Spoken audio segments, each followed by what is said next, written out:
পূর্ব বর্ধমানে বর্ধমান ১ নম্বর ব্লকের পালিতপুরে একটি লোহা তৈরির কারখানায় শনিবার সন্ধ্যায় বিস্ফোরণের ঘটনা ঘটেছে। বিস্ফোরণের পর কারখানায় কর্মরত শ্রমিকদের মধ্যে আতঙ্ক ছড়িয়ে পড়ে।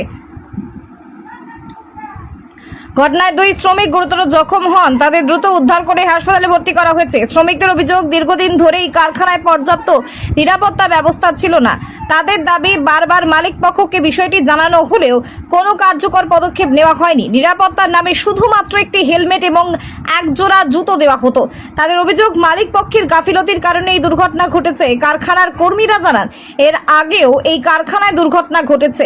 তাদের দাবি যে ভাটিটিতে সাধারণত প্রায় ১৫০০ ডিগ্রি সেলসিয়াস তাপমাত্রায় কাজ হওয়ার কথা, সেখানে প্রায় ১৮০০ ডিগ্রি সেলসিয়াস তাপমাত্রায় ভাটি চালানো হচ্ছিল। সেই কারণেই বিস্ফোরণ ঘটে থাকতে পারে বলে তাদের অনুমান। এছাড়াও শ্রমিকদের অভিযোগ, দীর্ঘ সময় ধরে কাজ করানো হলেও যথাযথ মজুরি দেওয়া হয় না এবং কর্মীদের নিরাপত্তার বিষয়ে মালিকপক্ষ উদাসীন। তাদের দাবি, নিরাপত্তার কথা বললেই মালিক পক্ষের তরফে নানা কথা বলা হয়, কাজ করতে হলে করুন, না হলে চলে যান, আমরা অতিরিক্ত কোনো নিরাপত্তা দিতে পারবো না। তবে এই অভিযোগগুলির বিষয়ে কারখানা কর্তৃপক্ষের আনুষ্ঠানিক প্রতিক্রিয়া এখনো পাওয়া যায়নি। এবার শুনুন এই ঘটনার বিষয়ে কর্মচারীরা কি জানালেন। আজকে টেম্পারেচারের প্রবলেম হয়েছে। আচ্ছা, ওটা কি টেম্পারেচারটা দেখা যায় না? এতে কম্পিউটার দেখা যায়, মেশিনে টেম্পারেচার ওঠে। এটা আমাদের টেম্পারেচার মেশিন। এইখানে একটা টেম্পারেচার মেশিন লাগানো আছে, ওইখানে একটা আছে। আজকে টেম্পারেচারটা হাই ছিল স্যার। আচ্ছা, আজকে 1800 ছিল না? ছিল। আজকে টেম্পারেচারটা আমাদের টেম্পারেচার নেওয়া হয় 1500 1600। তাহলে হাই দিচ্ছে কেন? এটা কেন টেম্পারেচার হয়তো কিছু বুঝতে পারিনি, টেম্পারেচার হাই করে দিয়েছে। আজকে 1800 টেম্পারেচার তুলে দিয়েছে। যে ছিল অপারেটর সে করেছে নাকি? হ্যাঁ, যাই হোক, মানে টেম্পারেচার মাল গলাতে অনেক সময় বেশি লেট করলে সেটা টেম্পারেচার হাই হয়ে যায়। শুনলাম নাকি এখানে নাকি কোনো রকম হয় না, মেইনটেনেন্স হয় না ঠিকঠাক। মেইনটেনেন্স স্যার ও অনেক লাফাই আছে স্যার। মানে কোনো ভাটি যদি আপনার জিএলডি মারে বা কিছু মারে, ওই অবস্থায় ভাটি চালাতে বলবে, ঠিক আছে? ওইটা একটা সবথেকে বড় মেইনটেনেন্স করেন না। না, যদি যাবেন আবার সবথেকে বড় কথা, আজকের যে মেলটা ছিল, বলছি মানুষের কি জীবনের সেফটি নেই? না, এদের বলতে চাইছে এখানে কাজ করতে হলে মারা যাবে। এটা আগেই বলেছিল, খুব খারাপ লেগেছিল। এর আগে 14 জনকে নিয়ে স্যার আমাকে বন্ড পেপারে সই করে তাদেরকে হাসপাতালে থেকে নার্সিংহোমে নিয়ে যেতে হয়েছে। স্যার আমি কেন নিয়ে যাবো? আমি একটা ওয়ার্কার। হ্যাঁ, এখানে কোনো পার্টির লোক আসেনি। আগে যে টিএমসির লোক ছিল, কোনো টিএমসির লোক আসেনি, নেতা আসেনি, কোনো বাবু মালিক কেউ আসেনি। আমাকে বন্ড পেপারে সই করতে হয়েছে পুলিশ অফিসারের সামনে। তারপর আমি সবাইকে হাসপাতাল থেকে নার্সিংহোমে ভর্তি করে তাদেরকে ভালো ট্রিটমেন্ট করেছি, আইসিইউ ট্রিটমেন্ট করেছি। কেন করতে হবে স্যার? এটা তো ওদের কাজ। এরপরে স্যার 86 লাখ টাকা খরচা হয়েছে বলে এখন আমাকে স্যার এরা আমাকে তুলে ধামা করে। আপনার কি পদে আছেন? আমি কোনো পদে নাই। আমাকে ওয়ার্কার সব ভালোবাসতো, ছেলেগুলোকে আমি সব দেখতাম, ঠিক আছে? আমাকে ওয়ার্কারটা খুব ভালোবেসে ওয়ার্কাররা আমাকে দায়িত্ব দিয়েছে যে তুমি যা দেখাশোনা তুমি করবে। আর একজন যে ছিল চৌধুরী কাকা বলে, সে একটু বয়স্ক ছিল, অন্য কিছু বুঝতো না অতটা, ঠিক আছে? প্রায় নেশা টেশা করতো বলে ওকে দায়িত্বটা আমার উপরেই দিয়েছিল। এখন বর্তমানকালে আমাদের এনারা নিজস্ব মানে মন মর্জি করছে মালিকরা তো। হ্যাঁ, কিন্তু এইটা মানতে হবে, বিজেপি আমাদের শাসনে এসছে, একজনকে ফোন করার সঙ্গে সঙ্গে 10 জন চলে আসে, 10 জন নেতা চলে আসে ছুটে। আর তখন একজন আসতো, তাও আসতো না। আজ যে এসছে, আজ আমাদের যা সাপোর্ট পেয়েছি, আমরা ফুল সাপোর্ট পেয়েছি। আজকে ফুল সাপোর্ট বিজেপি প্রত্যেকটা নেতা মন্ত্রী আজকে ছুটে এসছে আমাদের কাছে, আমাদের পাশে এসে দাঁড়িয়েছে।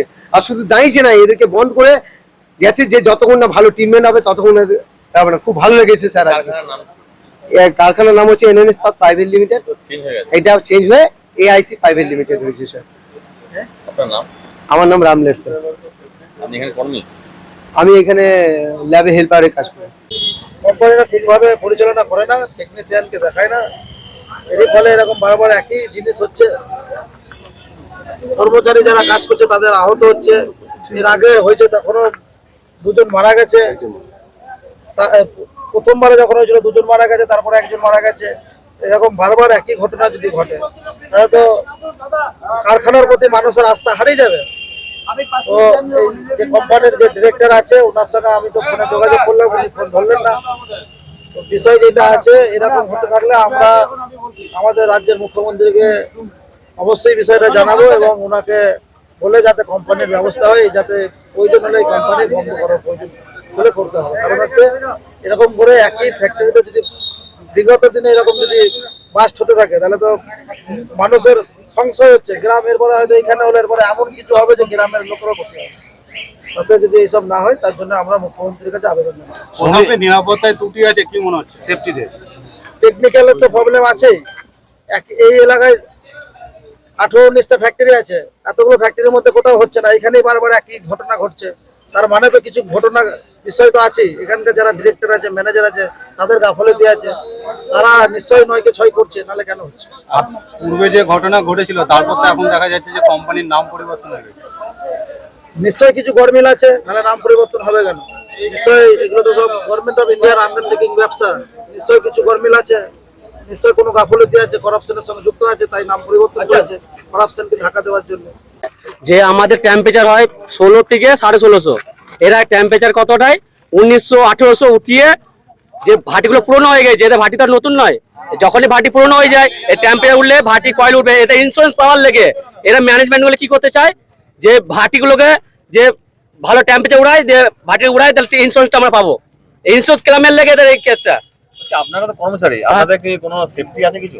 সেফটি কিছুই দেয় না এখানে। এখানে কিছু পুরনো ছেলে আছে, তাদের PF-SI আছে, আর আদার্স যারা ধরো আজকে 3 মাস হচ্ছে কাজ ঢুকছে, তাদের কোনো PF-SI নাই।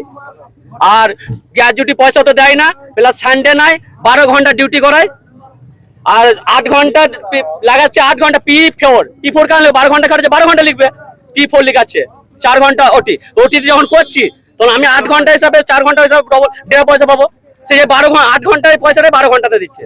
ব্লাস্ট হয়েছে, এদের কি মেইনটেনেন্স হয় না নাকি ঠিকঠাক? এদের মেইনটেনেন্সেরও গাফলতি আছে, মেইনটেনেন্স ঠিকঠাক করলে ঠিক হবে। আজকে তো টোটাল 12 জন ওখানে বোধহয় হেল্পার থাকে, যারা 12 জন টোটাল প্ল্যান্টে অনেক হেল্পার থাকে। 12 একটা ভাটির কথা। একটা ভাটিতে মিস্ত্রি দিয়ে নিয়ে মোটামুটি 20-25 জন থাকে। কজন নিয়ে হয়েছে?